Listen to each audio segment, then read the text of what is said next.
Welcome to the Half-Lit Studio, and I've got another essay for you today, and it's about a musician who I'm quite enamored with. I discovered Blanco White's music a couple of years ago, actually, so it's fairly recently, and what amazing music. It's mystical, it's meaningful.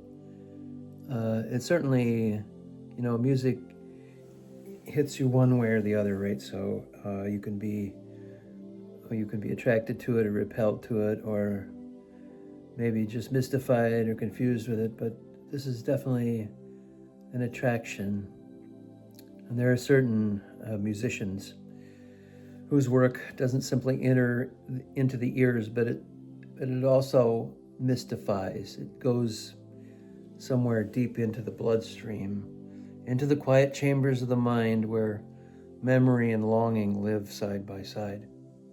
Blanco White is one of those rare artists for me. His music doesn't just play, it inhabits, it lingers like a dream you keep returning to again and again. At first, this strange pull listening to Colder Heavens. The song didn't rush toward me, it unfolded slowly like a tide coming in under moonlight, his voice soft, steady, and full of fragility, carried a kind of ancient ache. And certain lines in that song, like "I saw the heavens turn colder," struck me with its simplicity.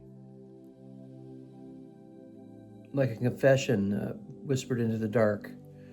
For that moment, I knew I wasn't just hearing a musician, I was hearing a storyteller who uses atmosphere, perhaps the way that a painter uses a paintbrush or uses shadow. Blanco White's songs often feel like they come from far-off places: Spain, Bolivia, the deserts of Andalusia, the high mountains of the Andes. And you can hear it in the song El Bujo, where the charango threads through the melody like a silver filament, or in the song Lily, where the guitar seems to breathe on its own. It's mesmerizing, and what attracts me the most is the way he blends the familiar with the foreign. Like a song like Papillon feels both intimate and distant, like a memory from a life that I never lived. There's also a gentleness in his work I find rare. Even when the themes are heavy, loss and longing, the fragile nature of hope, he approaches them with a kind of reverence, and his voice never strains, it never demands, it simply invites. And perhaps that's why his songs mesmerize me. They create a space where I can breathe differently, a space where the noise of the world softens, where the inner life becomes clearer.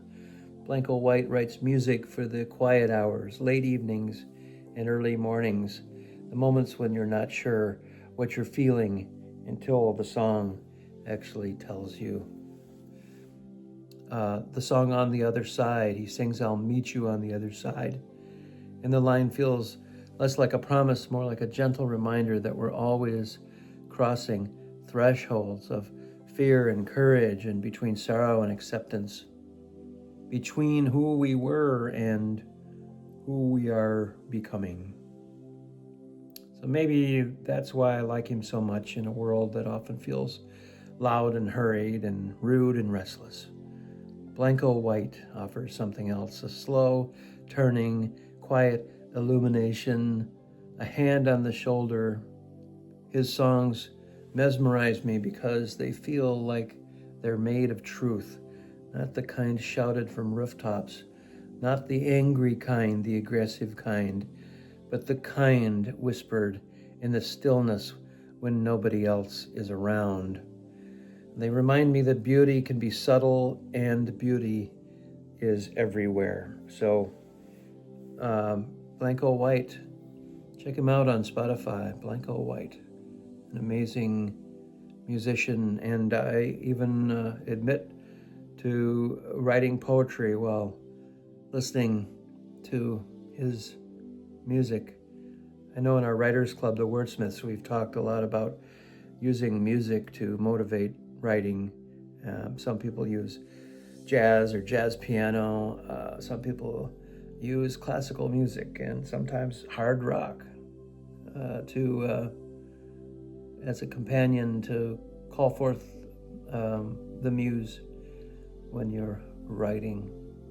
So I'd recommend, you don't have to be a writer, but I recommend Blanco White for anybody that's creatively inclined, an amazing artist.